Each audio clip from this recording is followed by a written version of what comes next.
वन्दे देवमुमापतिसुरगुरुं वन्दे जगत्कारणं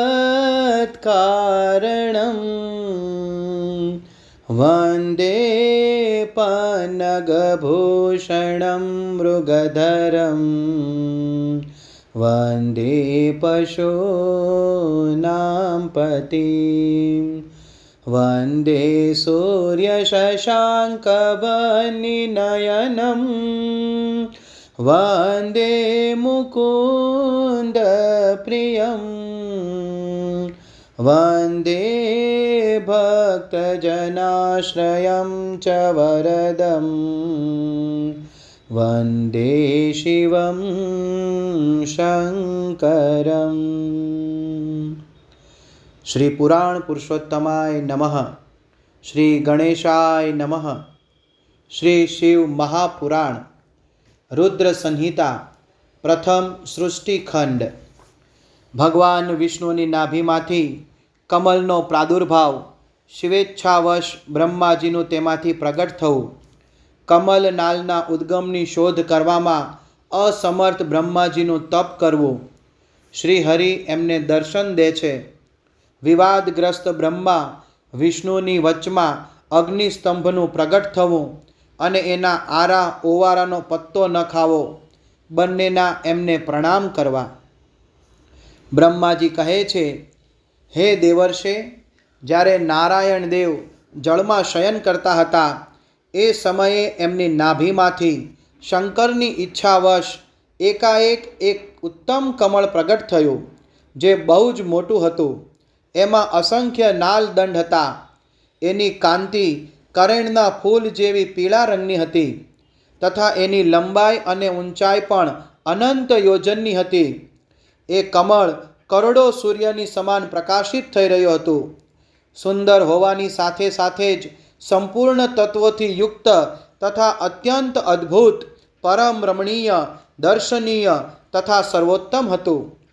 ત્યાર પછી કલ્યાણકારી પરમેશ્વર સાંબ સદાશિવે પૂર્વવત પ્રયત્ન કરીને મને એમના જમણા અંગમાંથી ઉત્પન્ન કર્યો। હે મુને, એ મહેશ્વરે મને તરત જ પોતાની માયાથી મોહિત કરીને નારાયણ દેવના નાભી કમળમાં નાખી દીધો અને લીલાપૂર્વક મને ત્યાં પ્રગટ કરી દીધો। આ રીતે એ કમલથી પુત્ર રૂપે મારો હિરણ્ય ગર્ભનો જન્મ થયો। મારા 4 મુખ થયા અને શરીરની કાંતિ લાલ થઈ। મારું મસ્તક ત્રિપુંડ્રની રેખાથી અંકિત હતા। ભગવાન શિવની માયાથી મોહિત હોવાને કારણે મારી જ્ઞાન શક્તિ એટલી બધી દુર્બળ થઈ ગઈ કે મેં કમળ સિવાય બીજા કોઈને પોતાના શરીરનો જનક અથવા પિતા જાણ્યા જ નહીં। હું કોણ છું? ક્યાંથી આવ્યો છું? મારું કાર્ય શું છે? હું કોનો પુત્ર થઈને જન્મ્યો છું અને કોણે આ સમયે મારું નિર્માણ કર્યું છે? આ રીતે સંશયમાં પડેલ મારા મનમાં આ વિચાર ઉત્પન્ન થયો। હું શા માટે મોહમાં પડેલો છું? જેણે મને ઉત્પન્ન કર્યો છે એનો પત્તો મેળવવો તો ઘણું જ સરળ છે। આ કમળ પુષ્પનું જે પગયુક્ત નાલ છે એનું ઉદ્ગમ સ્થાન આ જળની નીચે અંદરની બાજુ છે। જેણે મને ઉત્પન્ન કર્યો છે તે પુરુષ પણ ત્યાં જ હશે, એમાં સંશય નથી। આવો નિશ્ચય કરીને મેં પોતાની જાતને કમળથી નીચે ઉતારી। હે મુને, હું એ કમળના એક એક નાળમાં ગયો અને સેંકડો વર્ષો સુધી ત્યાં ભ્રમણ કરતો રહ્યો, પરંતુ ક્યાંય પણ એ કમળનું ઉત્તમ ઉદ્ગમ સ્થાન મને ન મળ્યું। ત્યારે પુનઃ સંશયમાં પડીને હું તે કમળ પુષ્પ પર જવા માટે ઉત્સુક થયો અને એ નાળના માર્ગે એ કમળ પર ચઢવા લાગ્યો। આ રીતે બહુ ઉપર જવા પછી પણ હું એ કમળના કોષને પામી શક્યો નહીં। એ દશામાં હું વધારે મોહિત થઈ ગયો। હે મુને, એ સમયે ભગવાન શિવની ઈચ્છાથી પરમ મંગલમયી ઉત્તમ આકાશવાણી થઈ, જે મારા મોહનો વિધ્વંસ કરનારી થઈ। એ વાણીએ કહ્યું, તપસ્યા કરો। એ આકાશવાણીને સાંભળીને મેં મારા જન્મદાતા પિતાનું દર્શન કરવા માટે એ વખતે ફરીથી પ્રયત્નપૂર્વક 12 વર્ષો સુધી ઘોર તપસ્યા કરી। ત્યારે મારા ઉપર અનુગ્રહ કરવા માટે જ 4 ભુજાઓ અને સુંદર નેત્રોથી સુશોભિત ભગવાન વિષ્ણુ ત્યાં અચાનક પ્રગટ થઈ ગયા. એ પરમ પુરુષે પોતાના હાથમાં શંખ, ચક્ર, ગદા અને પદ્મ ધારણ કરેલા હતા. એમના બધા અંગ સજળ જળધર વાદળની જેમ શ્યામ કાંતિથી સુશોભિત હતા. એ પરમ પ્રભુએ પીતાંબર પહેર્યું હતું. એમના મસ્તક વગેરે અંગમાં મુગટ આદિ મહામૂલ્યવાન આભૂષણો શોભી રહ્યા હતા. એમનું મુખારવિંદ પ્રસન્નતાથી ભર્યું હતું. હું એમની આવી સુંદર આકૃતિ પર મોહિત થઈ ગયો હતો. એ મને કરોડો કામદેવો સમાન મનોહર લાગતા હતા. એમનું એ સુંદર રૂપ જોઈને મને બહુ આશ્ચર્ય થતું હતું. તે શ્યામ અને સોનેરી આભાથી ઉદ્ભાસિત થઈ રહ્યા હતા. એ વખતે એ સત સ્વરૂપ સર્વાત્મા 4 ભુજાધારી મહાબાહુ નારાયણ દેવને ત્યાં એ રૂપમાં સ્વયંની સાથે જોઈને મને બહુ હર્ષ થયો. ત્યાર પછી એ નારાયણ દેવની સાથે મારી વાતચીતનો આરંભ થયો. ભગવાન શિવની લીલાથી અમારા બંને વચ્ચે વિવાદ છેડાઈ ગયો. એ જ સમયે અમારી વચ્ચે એક મહાન અગ્નિસ્તંભ જ્યોતિર્મય લિંગ પ્રગટ થયું. મેં અને શ્રી વિષ્ણુએ ક્રમશઃ ઉપર અને નીચે જઈને એના આદિ અંતનો પત્તો મેળવવા માટે બહુ પ્રયત્ન કર્યો, પરંતુ અમને એનો આરો ઓવારો ન મળ્યો. હું થાકીને ઉપરથી નીચે પરત આવી ગયો અને ભગવાન વિષ્ણુ પણ એ જ રીતે નીચેથી ઉપર આવીને મને મળ્યા. અમે બંને શિવની માયાથી મોહિત હતા. શ્રી હરિએ મારી સાથે આગળ પાછળ અને અગલ બગલથી પરમેશ્વર શિવને પ્રણામ કર્યા. પછી એ વિચારવા લાગ્યા કે આ કઈ વસ્તુ છે. એના સ્વરૂપનો નિર્દેશ નથી કરી શકાતો, કેમ કે ન તો એનું કોઈ નામ છે અને ન તો એનું કાંઈ કર્મ છે. લિંગ રહિત તત્વ જ અહીં લિંગ ભાવને પ્રાપ્ત થઈ ગયું છે. ધ્યાન માર્ગમાં પણ એમના સ્વરૂપનો કાંઈ અણસાર મળતો નથી. એ પછી હું અને શ્રી હરિ બંને એ પોતાના ચિત્તને સ્વસ્થ કરીને એ અગ્નિસ્તંભને પ્રણામ કરવાનો આરંભ કર્યો. અમે બંને બોલ્યા, હે મહાપ્રભો, અમે આપનું સ્વરૂપ જાણતા નથી. તમે ગમે તે હશો, આપને અમારા નમસ્કાર છે. હે મહેશાન, આપ શીઘ્ર જ અમને તમારા યથાર્થ સ્વરૂપનું દર્શન કરાવો. હે મુનિશ્રેષ્ઠ, આ રીતે અહંકારથી આવિષ્ટ અમે બંને ત્યાં નમસ્કાર કરવા લાગ્યા. આમ કરતાં અમારા 100 વર્ષ વીતી ગયા. અધ્યાય 7 સંપૂર્ણ. બ્રહ્મા અને વિષ્ણુને ભગવાન શિવના શબ્દમય શરીરનું દર્શન. બ્રહ્માજી કહે છે, હે મુનિશ્રેષ્ઠ નારદ, આ રીતે અમે બંને દેવતા ગર્વરહિત થઈને નિરંતર પ્રણામ કરતા રહ્યા. અમે બંનેના મનમાં એક અભિલાષા હતી કે આ જ્યોતિર્લિંગના રૂપે પ્રગટ થયેલા પરમેશ્વર પ્રત્યક્ષ દર્શન દે. ભગવાન શંકર દીનોના પ્રતિપાલક, અહંકારીઓના ગર્વને ચૂર્ણ કરનારા અને સર્વના અવિનાશી પ્રભુ છે. એ અમારા બંને પર દયાળુ થઈ ગયા. એ સમયે ત્યાં એક સુર શ્રેષ્ઠથી ઓમ ઓમ એવા શબ્દરૂપ નાદ પ્રગટ થયો, જે સ્પષ્ટ રૂપે સંભળાતો હતો. એ નાદ પ્લુત સ્વરમાં અભિવ્યક્ત થયો હતો. જોરથી પ્રગટ થનાર એ શબ્દના બારામાં આ શું છે એવું વિચારતા સમસ્ત દેવતાઓના આરાધ્ય ભગવાન વિષ્ણુ મારી સાથે સંતુષ્ટ ચિત્તથી ઊભા રહ્યા. તે સર્વથા વૈરભાવથી રહિત હતા. એમણે લિંગના દક્ષિણ ભાગમાં સનાતન આદિ વર્ણ અકારનું દર્શન કર્યું, ઉત્તર ભાગમાં ઉકારનું અને મધ્ય ભાગમાં મકારનું દર્શન કર્યું અને અંતમાં ઓમ એ નાદનું સાક્ષાત દર્શન કર્યું અને અનુભવ કર્યો. દક્ષિણ ભાગમાં પ્રગટ થયેલ આદિવર્ણ અકારને સૂર્યમંડળની જેમ તેજોમય જોઈને જ્યારે એમણે ઉત્તર ભાગમાં દૃષ્ટિપાત કર્યો, ત્યારે ત્યાં ઉકાર વર્ણ અગ્નિ સમાન દીપ્તિશાળી દેખાયો. હે મુનિશ્રેષ્ઠ, આ જ રીતે એમણે મધ્ય ભાગમાં મકારને ચંદ્રમંડળની જેમ ઉજ્જવળ કાંતિથી પ્રકાશમાન જોયો. એ પછી જ્યારે ઉપર જોયું ત્યારે શુદ્ધ સ્ફટિકમણિ સમાન નિર્મલ પ્રભાથી યુક્ત, તુર્યાતીત, અમલ, નિષ્કલ, નિરુપદ્રવી, નિર્દ્વંદ્વ, અદ્વિતીય, શૂન્યમય, બાહ્ય અને આભ્યંતરના ભેદથી રહિત, બાહ્ય અંતર ભેદથી યુક્ત, જગતની અંદર અને બહાર સ્વયં જ સ્થિત, આદિ, મધ્ય અને અંતરહિત, આનંદના આદિ કારણ તથા સર્વના પરમ આશ્રય, સત્ય, આનંદ અને અમૃત સ્વરૂપ પરબ્રહ્મનો સાક્ષાત્કાર કર્યો. એ સમયે શ્રી હરિ એ વિચારવા લાગ્યા કે આ અગ્નિસ્તંભ અહીં ક્યાંથી પ્રગટ થયો છે. આપણે બંને ફરીથી એની પરીક્ષા કરીએ. હું આ અનુપમ અનલ સ્તંભની નીચે જઈશ એવો વિચાર કરતા શ્રી હરિએ વેદ અને શબ્દ બંનેના આવેશથી યુક્ત વિશ્વાત્મા શિવનું ચિંતન કર્યું. ત્યારે ત્યાં એક ઋષિ પ્રગટ થયા, જે ઋષિ સમૂહના પરમ સારરૂપ મનાયા છે. એ ઋષિ દ્વારા પરમેશ્વર શ્રી વિષ્ણુએ જાણ્યું કે આ શબ્દ બ્રહ્મમય શરીરવાળા પરમલિંગના રૂપમાં સાક્ષાત પરબ્રહ્મ સ્વરૂપ મહાદેવજી જ અહીં પ્રગટ થયા છે.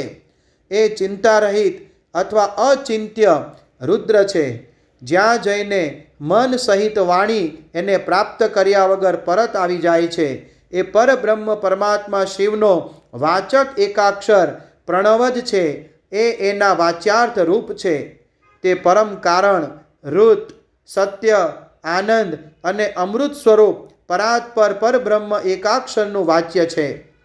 પ્રણવના એક અક્ષર અકારથી જગતના બીજભૂત અંડ જન્મા ભગવાન બ્રહ્માનો બોધ થાય છે.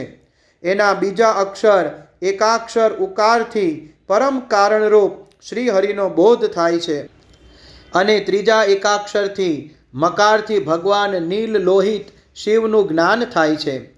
અકાર સૃષ્ટિ કરતા છે, ઉકાર મોહમાં નાખનાર છે અને મકાર દિવ્ય અનુગ્રહ કરનાર છે.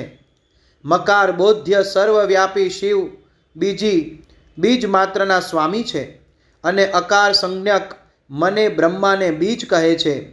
ઉકાર નામધારી શ્રી હરિ યોની છે. પ્રધાન અને પુરુષના પણ ઈશ્વર જે મહેશ્વર છે તે બીજ આજે યોની પણ છે. એમને જ નાદ કહેવાય છે. એમની અંદર સર્વનો સમાવેશ થાય છે.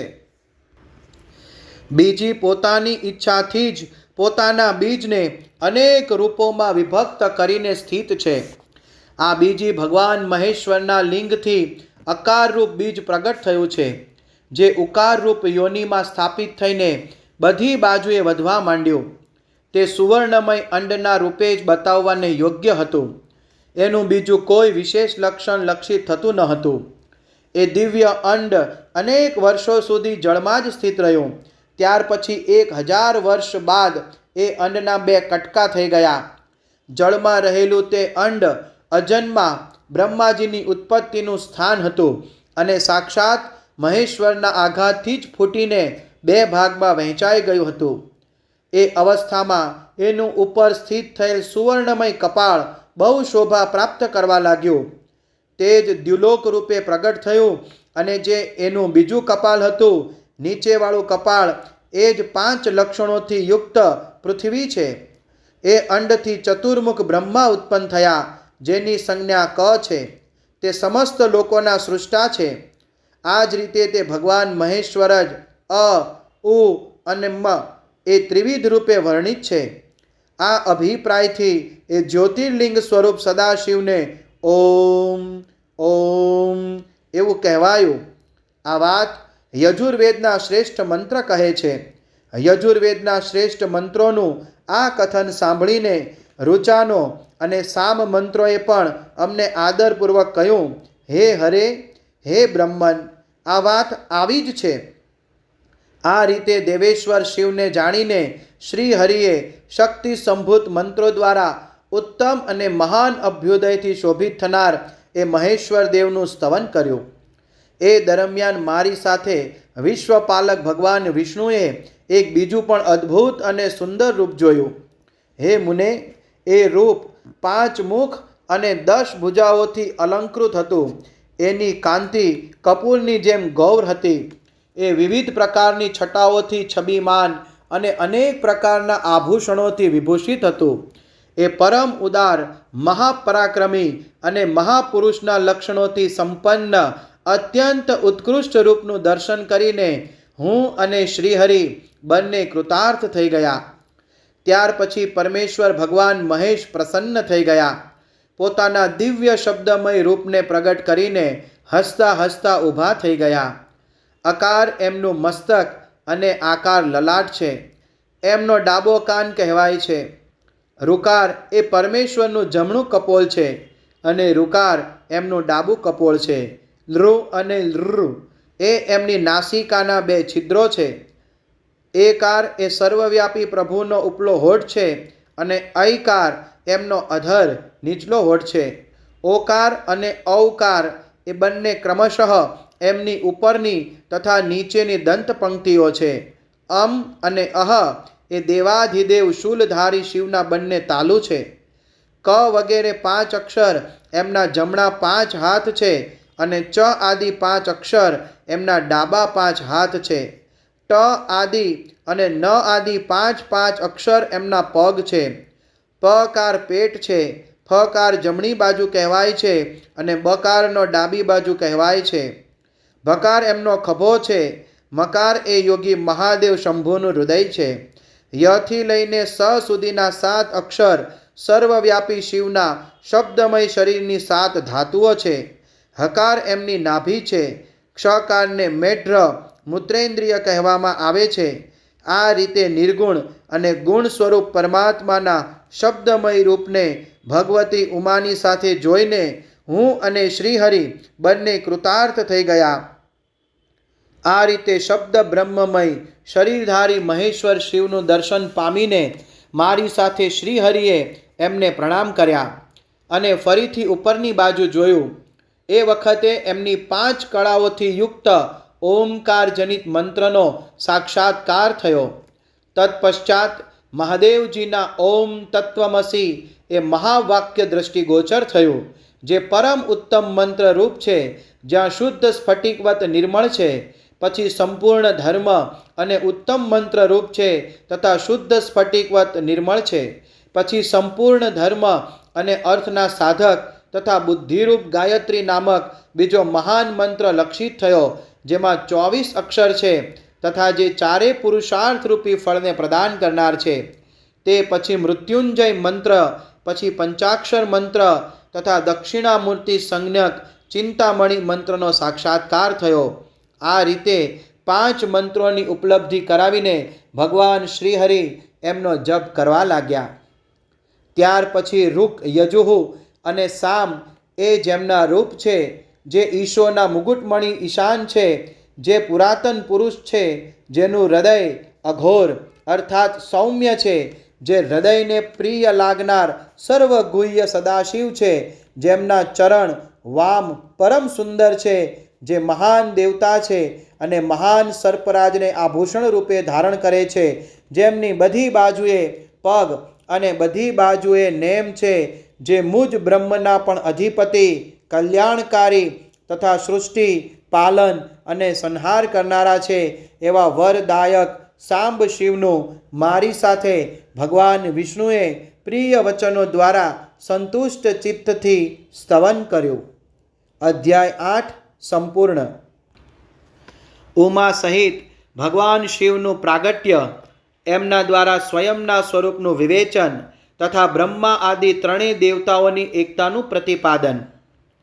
બ્રહ્માજી કહે છે, હે નારદ, ભગવાન વિષ્ણુ દ્વારા કરાયેલી પોતાની સ્તુતિ સાંભળીને કરુણાનિધિ મહેશ્વર બહુ જ પ્રસન્ન થયા અને ઉમાદેવીની સાથે તરત જ ત્યાં પ્રગટ થઈ ગયા. એ સમયે એમના 5 મુખ અને પ્રત્યેક મુખમાં 3 નેત્રો શોભી રહ્યા હતા. ભાલ પ્રદેશમાં ચંદ્રમાનો મુગટ સુશોભિત હતો. માથા પર જટા ધારણ કરેલી હતી. ગૌરવર્ણ વિશાલ નેત્ર. શિવે પોતાના બધા અંગોમાં વિભૂતિ લગાડી હતી. એમને 10 ભુજાઓ હતી. કંઠમાં નીલ ચિહ્ન હતું. એમના શ્રી અંગ સમસ્ત આભૂષણોથી વિભૂષિત હતા. એ સર્વાંગ સુંદર શિવનું મસ્તક ભસ્મમય ત્રિપુંડ્રથી અંકિત હતું. આવા વિશેષણોથી યુક્ત પરમેશ્વર મહાદેવજીને ભગવતી ઉમાની સાથે ઉપસ્થિત જોઈને મેં અને ભગવાન વિષ્ણુએ પુનઃ પ્રિય વચનો દ્વારા એમની સ્તુતિ કરી.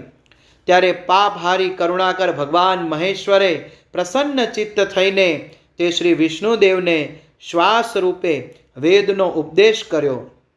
હે મુને, એ પછી શિવે પરમાત્મા શ્રીહરિને ગુહ્ય જ્ઞાન પ્રદાન કર્યું. પછી એ પરમાત્માએ કૃપા કરીને મને પણ તે જ્ઞાન આપ્યું.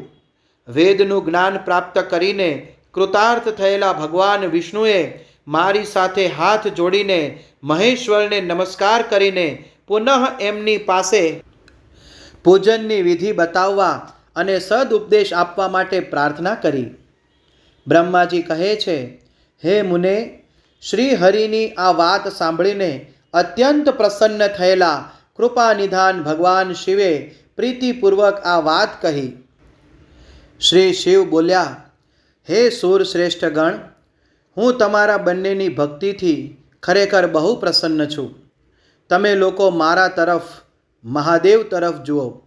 આ વખતે તમને મારું સ્વરૂપ જેવું દેખાય છે એવા જ રૂપના પ્રયત્નપૂર્વક પૂજન ચિંતન કરવા જોઈએ. તમે બંને મહાબલી છો અને મારી સ્વરૂપભૂતા પ્રકૃતિથી પ્રગટ થયેલા છો. હું જે સર્વેશ્વર છું તેના ડાબા જમણા અંગોથી તમારો આવિર્ભાવ થયો છે.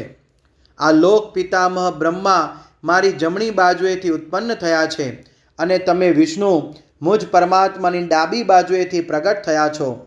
હું તમારા બંને પર ખૂબ સારી રીતે પ્રસન્ન છું અને તમને બંનેને મનોવાંછિત વરદાન આપું છું. મારી આજ્ઞાથી તમારા બંનેની મુજમાં દ્રઢ ભક્તિ થાઓ.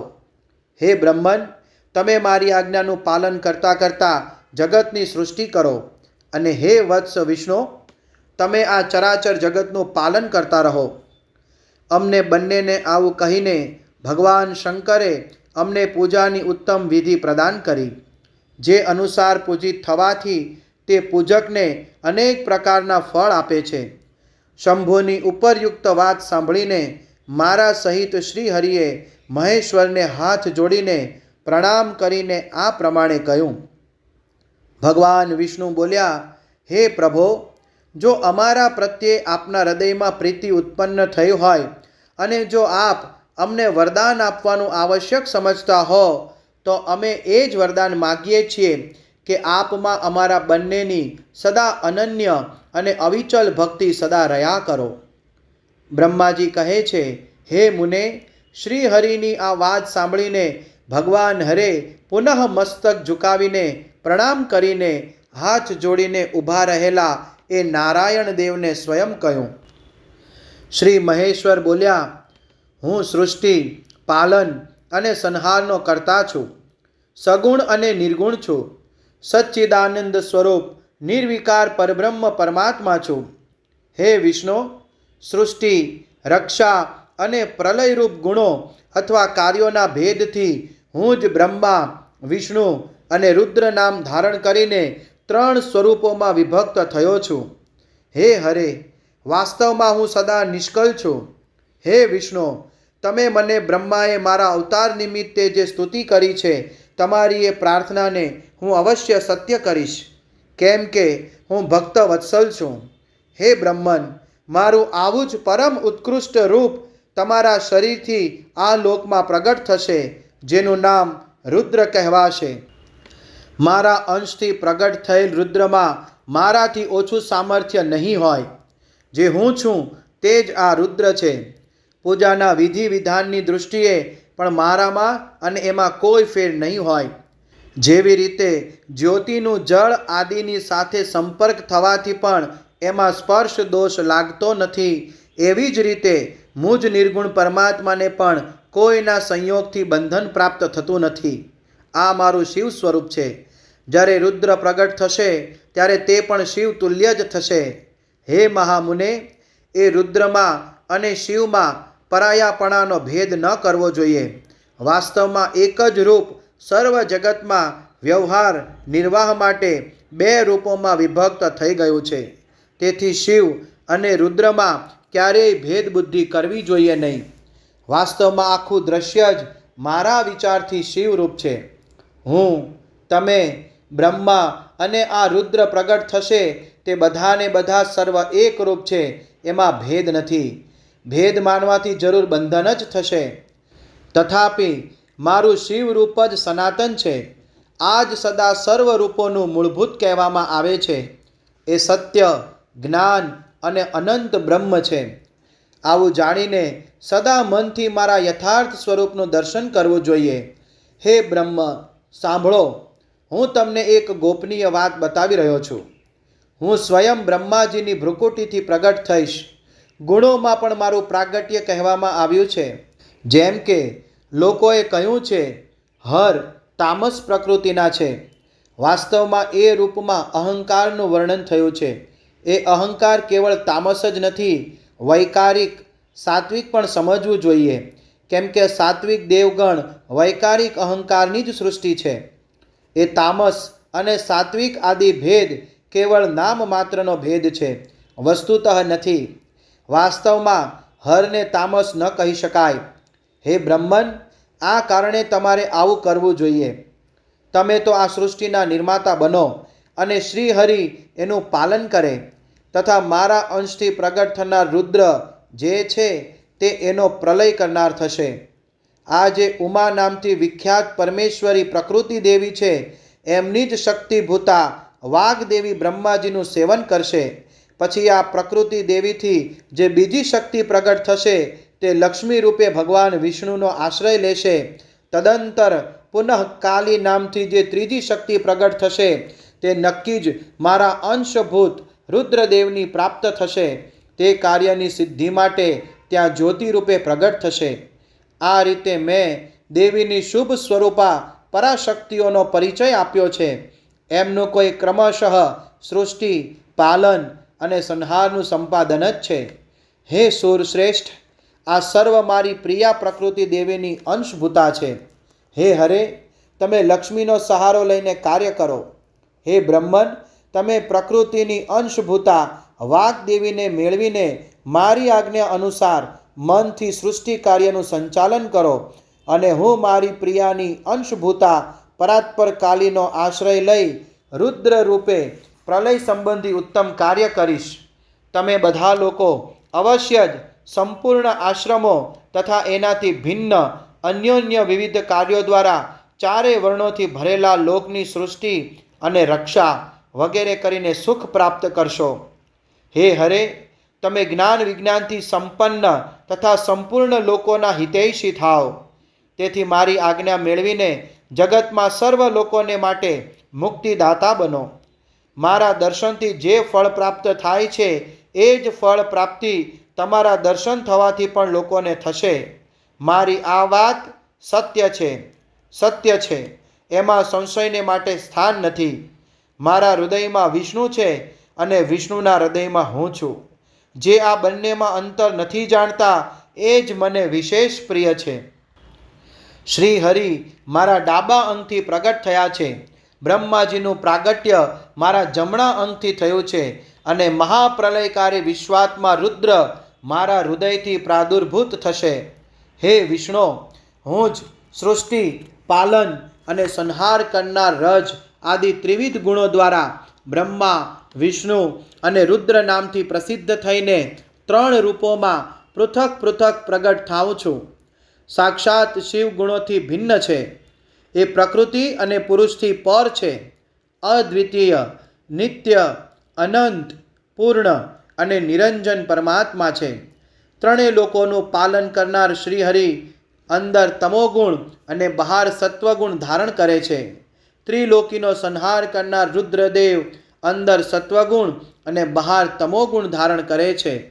અને ત્રિભુવનની સૃષ્ટિ કરનારા બ્રહ્માજી બહારથી અને અંદરથી રજોગુણી જ છે. આ રીતે બ્રહ્મા, વિષ્ણુ અને રુદ્ર આ ત્રણેય દેવતાઓમાં ગુણ છે, પરંતુ શિવ ગુણાતીત મનાયા છે. હે વિષ્ણુ, તમે મારી આજ્ઞાથી આ સૃષ્ટિ કરતા પિતામહનું પ્રસન્નતાપૂર્વક પાલન કરો. આવું કરવાથી તમે ત્રણેય લોકમાં પૂજનીય બની જશો. અધ્યાય 9 સંપૂર્ણ.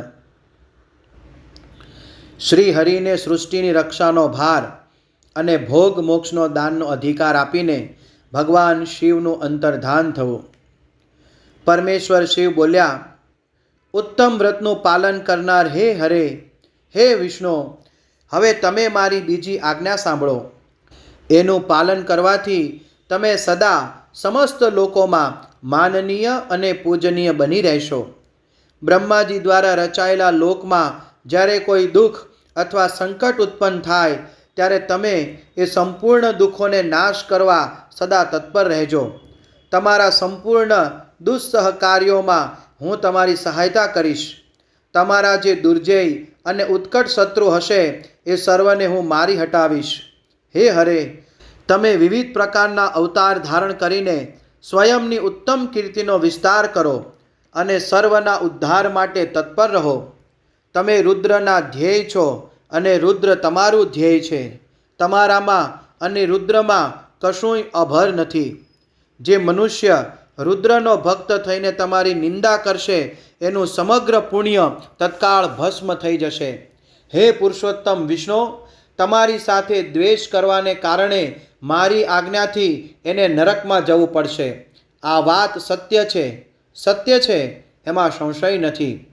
તમે આ લોકમાં મનુષ્ય માટે વિશેષતઃ ભોગ અને મોક્ષ પ્રદાન કરવાવાળા બનો અને ભક્તોના ધ્યેય તથા પૂજ્ય થઈને પ્રાણીઓનો નિગ્રહ અને અનુગ્રહ કરો.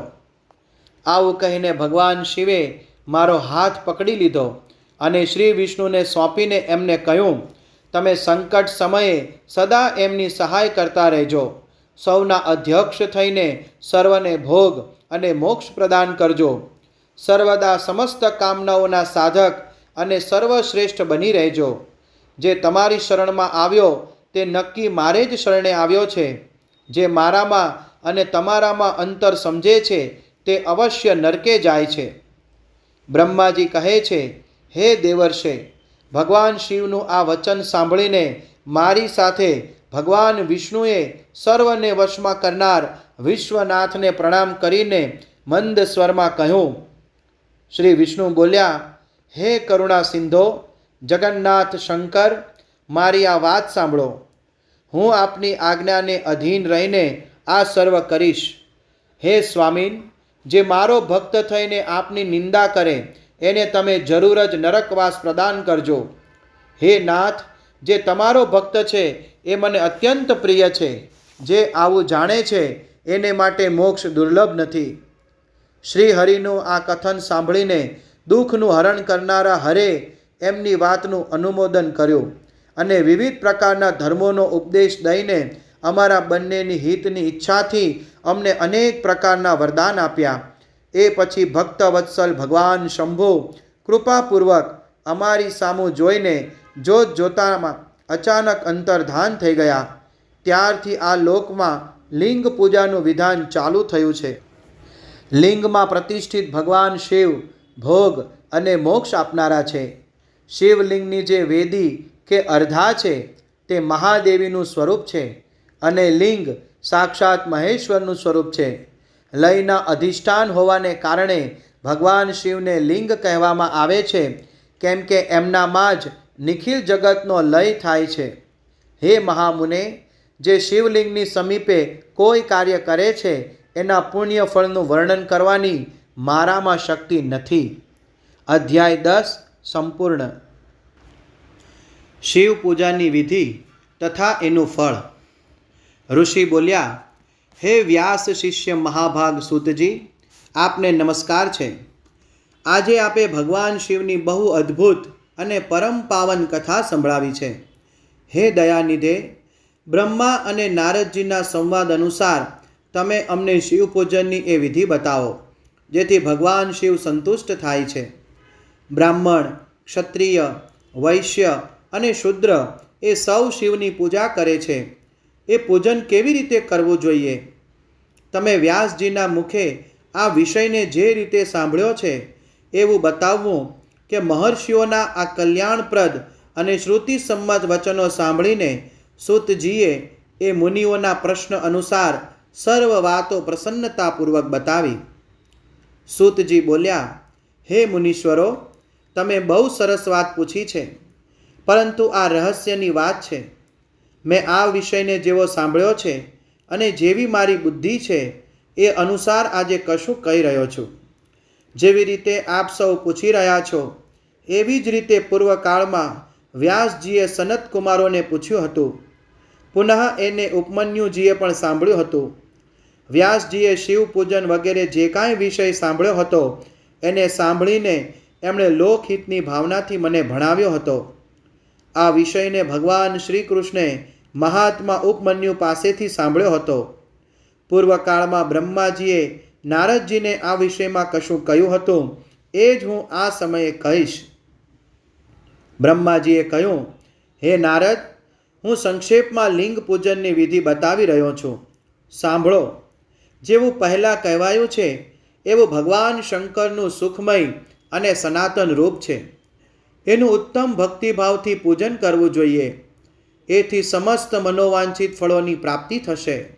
દરિદ્રતા, રોગ, દુઃખ અને શત્રુજનિત પીડા એ 4 પ્રકારના પાપ કષ્ટ ત્યાં સુધી જ રહે છે જ્યાં સુધી મનુષ્ય ભગવાન શિવનું પૂજન નથી કરતો. ભગવાન શિવની પૂજા થતાની સાથે જ સર્વ દુઃખ વિલીન થઈ જાય છે અને સમસ્ત સુખોની પ્રાપ્તિ થઈ જાય છે. ત્યાર પછી સમય આવ્યા પર ઉપાસકની મુક્તિ પણ થઈ જાય છે. જે માનવ શરીરનો આશ્રય લઈને મુખ્યતયા સંતાન સુખની કામના કરે છે એણે તે સંપૂર્ણ કાર્યો અને મનોરથના સાધક મહાદેવજીની પૂજા કરવી જોઈએ. બ્રાહ્મણ, ક્ષત્રિય, વૈશ્ય અને શુદ્ર પણ સંપૂર્ણ કામનાઓ તથા પ્રયોજનોની સિદ્ધિ માટે ક્રમથી વિધિ અનુસાર ભગવાન શંકરની પૂજા કરે. પ્રાતઃકાળમાં બ્રાહ્મ મુહૂર્તમાં ઉઠીને ગુરુ તથા શિવનું સ્મરણ કરીને, તીર્થોનું ચિંતન કરીને અને ભગવાન વિષ્ણુનું ધ્યાન કરે. પછી મારું, દેવતાઓનું અને મુનિ આદિનું પણ સ્મરણ ચિંતન કરીને સ્તોત્ર પાઠપૂર્વક શંકરજીનું વિધિપૂર્વક નામ લે. એ બાદ પથારીમાંથી ઉઠીને નિવાસ સ્થાનથી દક્ષિણ દિશામાં જઈને મળ ત્યાગ કરે. હે મુને, એકાંતમાં મલ ઉત્સર્ગ કરવો જોઈએ. એથી શુદ્ધ થવા માટે જે વિધિ મેં સાંભળી છે એ જ આજે કહું છું. મનને એકાગ્ર કરીને સાંભળો. બ્રાહ્મણે ગુદાની શુદ્ધિ માટે એમાં 5 વાર માટીનો લેપ કરવો જોઈએ અને પછી ધોઈ નાખે. ક્ષત્રિયો 4 વાર, વૈશ્ય 3 વાર અને શુદ્રે 2 વાર વિધિપૂર્વક ગુદાની શુદ્ધિ માટે એમાં માટી લગાડે. લિંગમાં પણ 1 વાર પ્રયત્નપૂર્વક માટી લગાડવી જોઈએ. ત્યાર પછી ડાબા હાથમાં 10 વાર અને બંને હાથમાં 7 વાર માટી લગાડીને હાથ ધોવા જોઈએ. હે તાત, પ્રત્યેક પગમાં 3 વાર માટી લગાડો. પછી બંને હાથમાં પણ માટી લગાડીને ધોઈ નાખો. સ્ત્રીઓએ શુદ્રની જેમ જ સારી રીતે માટી લગાડવી જોઈએ. હાથ પગ ધોઈને પૂર્વવત શુદ્ધ માટી લેવી અને એ લગાડીને દાંત સાફ કરવા. પછી પોતાના વર્ણ અનુસાર મનુષ્ય દાંતણ કરે. બ્રાહ્મણે 12 આંગળનું દાંતણ લેવું જોઈએ. ક્ષત્રિય 11 આંગળ, વૈશ્ય 10 આંગળ અને શુદ્રે 9 આંગળનું દાંતણ લેવું જોઈએ. આ દાંતણનું માપ બતાવ્યું છે. મનુસ્મૃતિ અનુસાર કાળ દોષનો વિચાર કરીને દાંતણ કરે અથવા છોડી દે. હે તાત, છઠ, પ્રતિપદા, અમાવસ્યા, નવમી, વ્રતનો દિવસ, સૂર્યાસ્તનો સમય, રવિવાર તથા શ્રાદ્ધનો દિવસ આ દંત ધાવન માટે વર્જિત છે. આમાં દાંતણ કરવું જોઈએ નહીં. દાંતણ કર્યા પછી તીર્થ, જળાશય વગેરેમાં જઈને વિધિપૂર્વક સ્નાન કરવું જોઈએ. વિશેષ દેશકાળ આવવા પર મંત્ર ઉચ્ચારણપૂર્વક કરવું ઉચિત છે. સ્નાન પછી પહેલાં આચમન કરીને તે ધોયેલું વસ્ત્ર ધારણ કરે. પછી સુંદર એકાંત સ્થળમાં બેસીને સંધ્યા વિધિનું અનુષ્ઠાન કરે. યથાયોગ્ય સંધ્યા વિધિનું પાલન કરીને પૂજા કાર્યનો આરંભ કરે. મનને સુસ્થિર કરીને પૂજા ગૃહમાં પ્રવેશ કરવો. ત્યાં પૂજન સામગ્રી લઈને સુંદર આસન પર બેસો. પહેલાં ન્યાસ વગેરે કરીને ક્રમશઃ મહાદેવજીની પૂજા કરો. શિવજીની પૂજા પહેલાં ગણેશજીની, દ્વારપાલોની અને દિક્પાલોની પણ સારી રીતે પૂજા કરીને પછી દેવતા માટે પીઠ સ્થાનની કલ્પના કરવી અથવા અષ્ટદલ કમલ બનાવીને પૂજા દ્રવ્ય સમીપે બેસે અને એક કમળ પર ભગવાન શિવને સમાસીન કરે.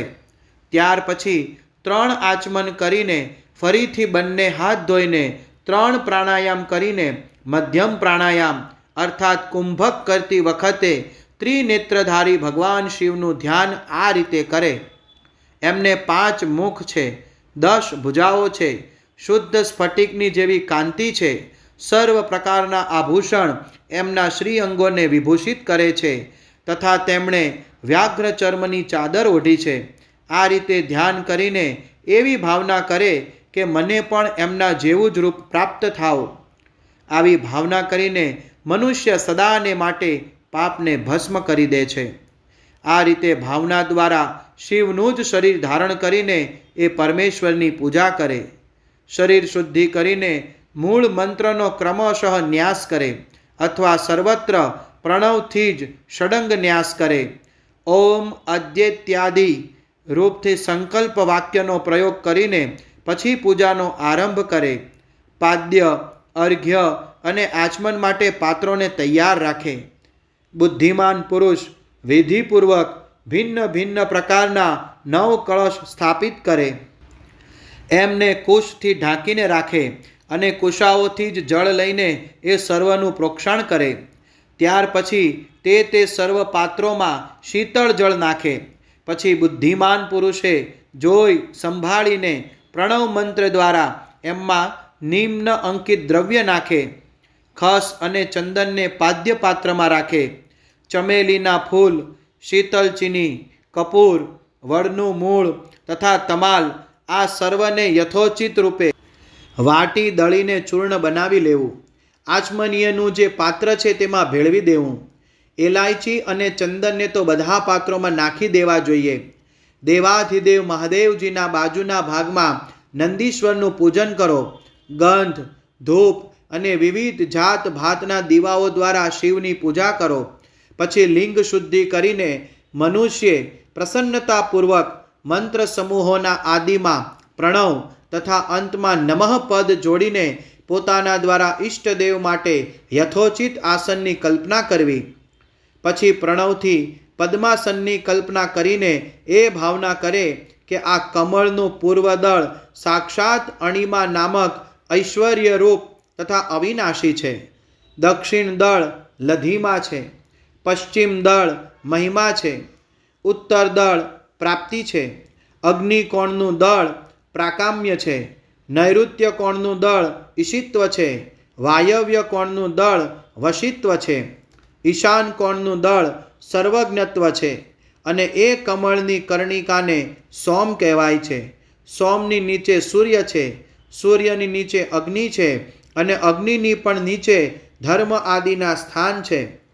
ક્રમશઃ આવી કલ્પના કરીને ત્યાર પછી ચારે દિશાઓમાં અવ્યક્ત મહત્તત્વ, અહંકાર તથા એમના વિકારોની કલ્પના કરવી. સોમના અંતમાં સત્વ, રજ અને તમ આ 3 ગુણોની કલ્પના કરો. એ પછી સદ્યોજાતમ પ્રપદ્યામિ ઇત્યાદિ મંત્રથી પરમેશ્વર શિવનું આહ્વાહન કરીને ઓમ વામદેવાય નમઃ ઇત્યાદિ વામદેવ મંત્રથી એમને આસન પર બિરાજમાન કરો. પછી ઓમ તત્પુરુષાય વિદ્મહે ઇત્યાદિ રુદ્ર ગાયત્રી દ્વારા ઈષ્ટદેવનું સાનિધ્ય પ્રાપ્ત કરીને એમને અઘોરેભ્યોઠ ઇત્યાદિ અઘોર મંત્રથી ત્યાં નિરુદ્ધ કરો.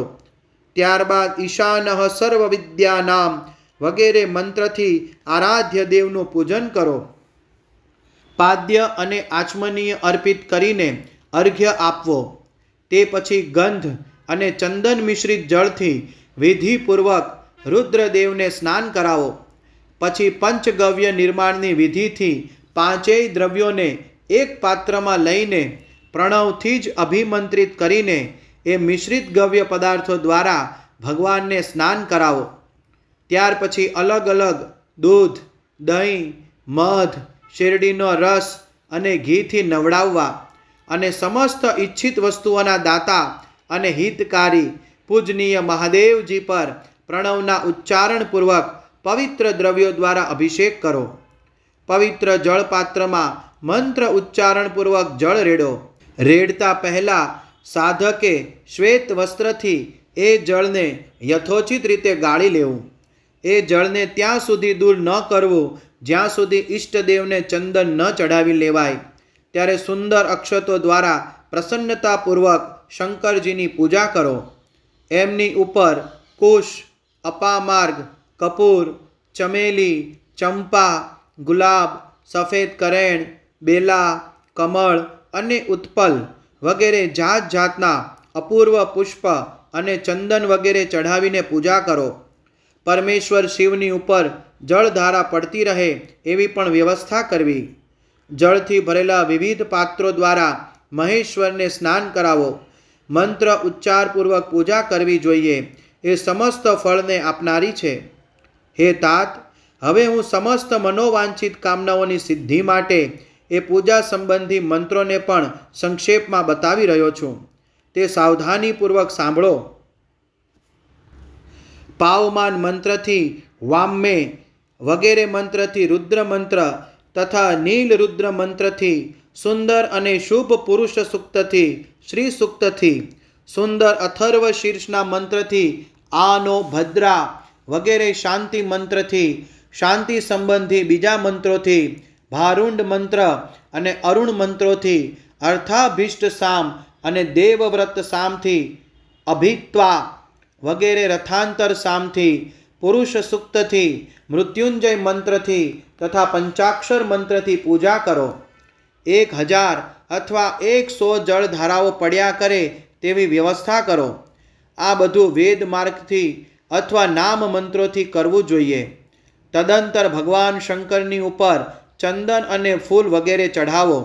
પ્રણવથી મુખવાસ, તાંબુલ વગેરે અર્પિત કરો.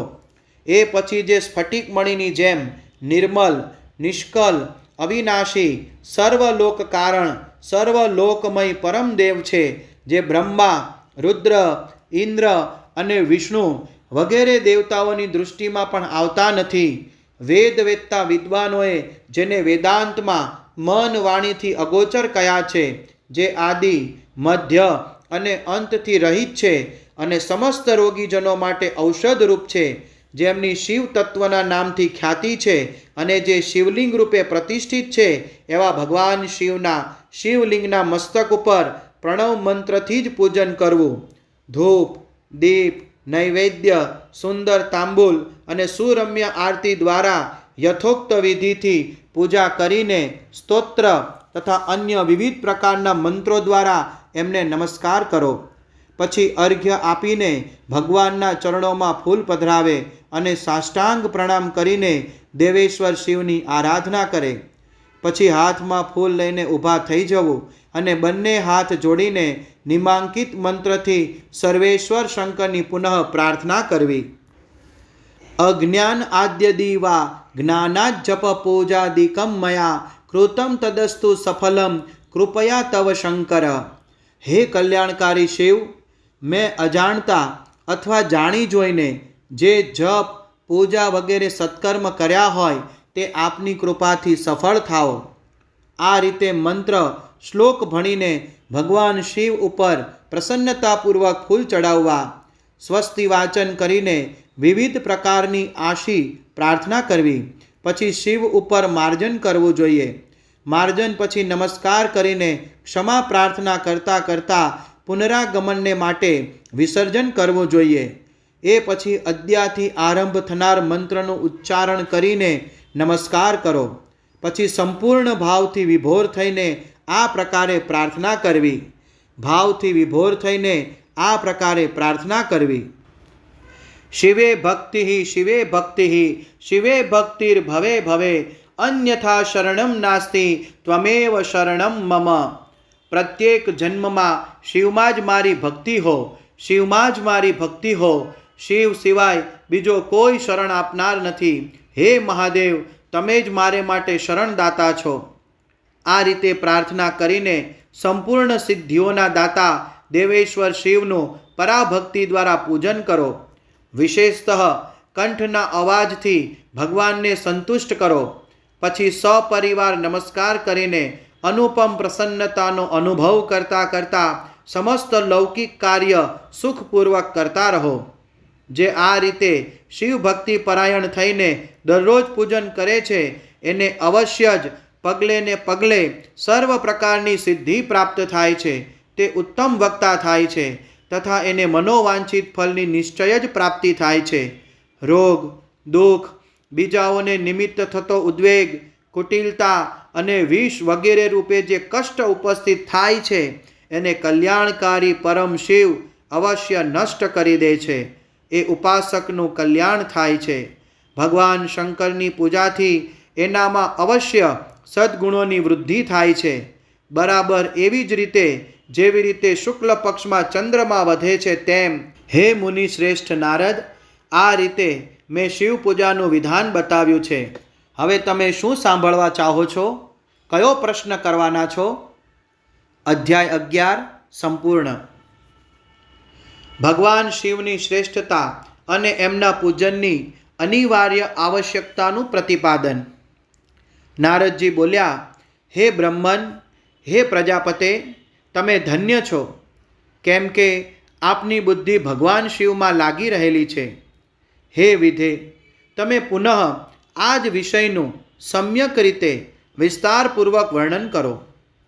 બ્રહ્માજીએ કહ્યું, હે તાત, એક સમયની વાત છે. હું સર્વ બાજુએથી ઋષિઓ અને દેવતાઓને બોલાવીને એ બધાને લઈને ક્ષીરસાગરના તટ પર લઈ ગયો. ત્યાં સર્વના હિત સાધન કરનાર ભગવાન વિષ્ણુ નિવાસ કરે છે. ત્યાં દેવતાઓના પૂછવા પર શ્રી ભગવાન વિષ્ણુએ સર્વને માટે શિવ પૂજનની જ શ્રેષ્ઠતા બતાવીને એમ કહ્યું કે એક મુહૂર્ત અથવા એક ક્ષણ પણ જો શિવનું પૂજન ન થાય તો તે જ હાનિ છે. એ જ મહાન છિદ્ર છે, એ જ અંધાપો છે અને એ જ મૂર્ખતા છે.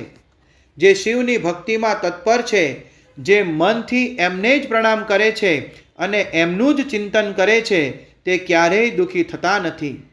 જે મહાન સૌભાગ્યશાળી પુરુષ, મનોહર ભવન, સુંદર આભૂષણોથી વિભૂષિત સ્ત્રીઓ, જીતવાથી મનને સંતોષ થાય એટલું ધન, પુત્ર પૌત્ર વગેરે સંતતિ, આરોગ્ય, સુંદર શરીર, અલૌકિક પ્રતિષ્ઠા, સ્વર્ગીય સુખ, અંતમાં મોક્ષરૂપી ફળ અથવા પરમેશ્વર શિવની ભક્તિ ચાહે છે, તે પૂર્વ જન્મોમાં મહાન પુણ્યથી ભગવાન સદાશિવની પૂજા અર્ચામાં પ્રવૃત્ત થાય છે. જે પુરુષ નિત્ય ભક્તિપરાયણ થઈને શિવલિંગની પૂજા કરે છે એને સફળ સિદ્ધિ પ્રાપ્ત થાય છે અને તે પાપના ચક્કરમાં પડતો નથી. ભગવાને આ પ્રકારે ઉપદેશ આપ્યો તે ઉપર દેવતાઓએ એ શ્રીહરિને પ્રણામ કર્યા અને મનુષ્યની સમસ્ત કામનાઓની પૂર્તિ માટે એમને શિવલિંગ આપવા માટે પ્રાર્થના કરી. હે મુનિશ્રેષ્ઠ, એ પ્રાર્થનાને સાંભળીને જીવોના ઉદ્ધારમાં તત્પર રહેવાવાળા ભગવાન વિષ્ણુએ વિશ્વકર્માને બોલાવીને કહ્યું, હે વિશ્વકર્મન, તમે મારી આજ્ઞાથી સંપૂર્ણ દેવતાઓને સુંદર શિવલિંગનું નિર્માણ કરીને આપી દો. ત્યારે વિશ્વકર્માએ મારી અને શ્રીહરિની આજ્ઞા અનુસાર એ દેવતાઓને એમના અધિકાર પ્રમાણે શિવલિંગ બનાવીને આપ્યા. હે મુનિશ્રેષ્ઠ નારદ, કયા દેવતાને કયું શિવલિંગ પ્રાપ્ત થયું એનું વર્ણન આજે હું કરી રહ્યો છું, તે સાંભળો. ઇન્દ્ર પદ્મ રાગમણીથી બનેલા શિવલિંગની અને કુબેર સુવર્ણમય લિંગની પૂજા કરે છે. ધર્મ પીતમણિમય પોખરાજના બનેલા લિંગની અને વરુણ શ્યામ વર્ણના શિવલિંગની પૂજા કરે છે. ભગવાન વિષ્ણુ ઇન્દ્ર નીલમય તથા બ્રહ્મા હેમમય લિંગની પૂજા કરે છે.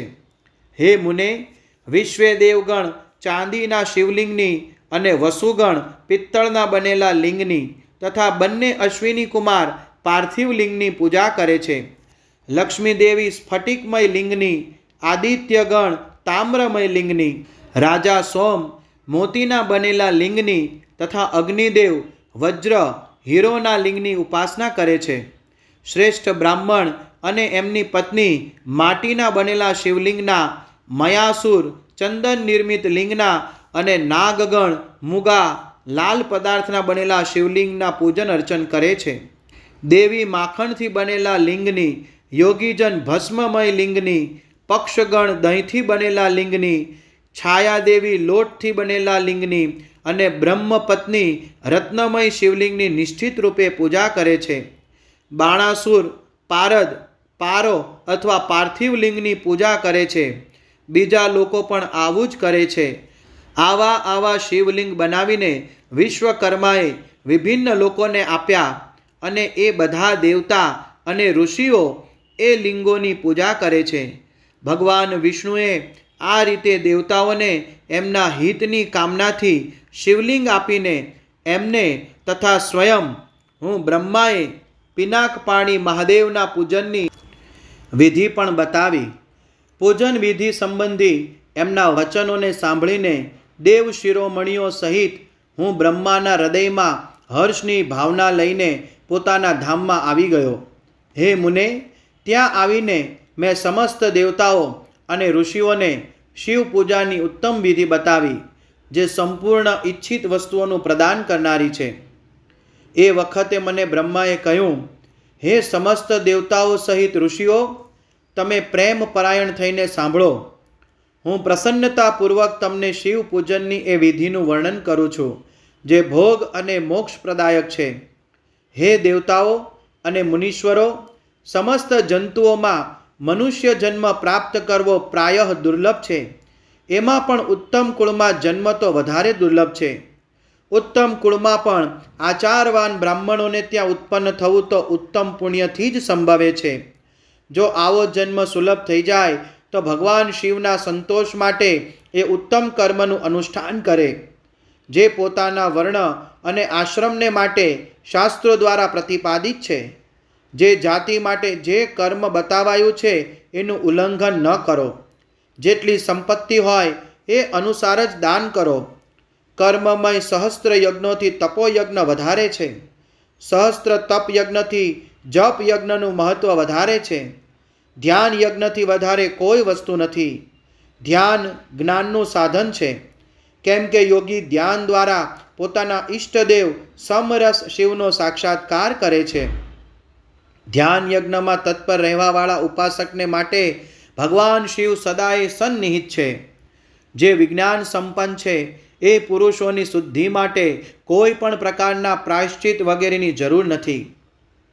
મનુષ્યને જ્યાં સુધી જ્ઞાન પ્રાપ્તિ થતી નથી ત્યાં સુધી તે વિશ્વાસ અપાવવા માટે કર્મથી જ ભગવાન શિવની આરાધના કરે. જગતના અનેક લોકોને એક જ પરમાત્મા અનેક રૂપોમાં અભિવ્યક્ત થઈ રહ્યો છે. એકમાત્ર ભગવાન સૂર્ય એક સ્થાનમાં રહીને પણ જળાશય વગેરે વિભિન્ન વસ્તુઓમાં અનેક રૂપે દેખાય છે. હે દેવતાઓ, સંસારમાં જે જે સત અથવા અસત વસ્તુ જોઈ અથવા સાંભળી શકાય છે તે સર્વ પરબ્રહ્મ શિવ રૂપ જ છે એવું સમજો. જ્યાં સુધી તત્વજ્ઞાન ન થઈ જાય ત્યાં સુધી પ્રતિમાની પૂજા જરૂરી છે. જ્ઞાનના અભાવમાં પણ જો પ્રતિમા પૂજાની અવહેલના કરે છે એનું પતન નિશ્ચિત છે. એટલા માટે હે બ્રાહ્મણો, આ યથાર્થ વાત સાંભળો. પોતાની જાતિ માટે જે કર્મ બતાવાયું છે એનું પ્રયત્નપૂર્વક પાલન કરવું જોઈએ. જ્યાં જ્યાં યથાવત ભક્તિ હોય એ આરાધ્ય દેવનું પૂજન વગેરે અવશ્ય કરવું જોઈએ, કેમ કે પૂજન અને દાન વિના પાતક દૂર થતા નથી. જેવી રીતે મેલા કપડામાં રંગ બહુ સારી રીતે ચડતો નથી, પરંતુ જ્યારે એને ધોઈને સ્વચ્છ કરીને ઉજળું બનાવાય છે ત્યારે એના પર બધી જ જાતના રંગના સારી રીતે ચઢી શકે છે. એ જ પ્રકારે દેવતાઓની સારી રીતની પૂજાથી જ્યારે ત્રિવિધ શરીર પૂર્ણતયા નિર્મળ થઈ જાય છે ત્યારે એના પર જ્ઞાનનો રંગ ચઢે છે અને ત્યારે જ વિજ્ઞાનનું પ્રાગટ્ય થાય છે. જ્યારે વિજ્ઞાન થઈ જાય છે ત્યારે ભેદભાવની નિવૃત્તિ થઈ જાય છે. ભેદની સંપૂર્ણતયા નિવૃત્તિ થઈ જવાથી દ્વંદ્વ દુઃખ દૂર થઈ જાય છે અને દ્વંદ્વ દુઃખથી રહિત પુરુષ શિવરૂપ થઈ જાય છે. મનુષ્ય જ્યાં સુધી ગૃહસ્થ આશ્રમમાં રહે ત્યાં સુધી પંચ દેવતાઓની તથા એમાં શ્રેષ્ઠ ભગવાન શંકરની પ્રતિમાનું ઉત્તમ પ્રેય લઈને પૂજન કરે, અથવા જે સર્વના એકમાત્ર મૂળ છે એવા ભગવાન શિવની જ પૂજા સર્વથી અધિક છે. કેમ કે મૂળમાં સિંચન થવાથી શાખા સ્થાનીય સંપૂર્ણ દેવતા સ્વતઃ તૃપ્ત થઈ જાય છે. તેથી જે સંપૂર્ણ મનોવાંછિત ફળને મેળવવા ઈચ્છે છે તેણે પોતાની અભિષ્ટની સિદ્ધિ માટે સમસ્ત પ્રાણીઓના હિતમાં તત્પર રહીને લોક કલ્યાણકારી ભગવાન શંકરનું પૂજન કરવું જોઈએ. અધ્યાય 12 સંપૂર્ણ.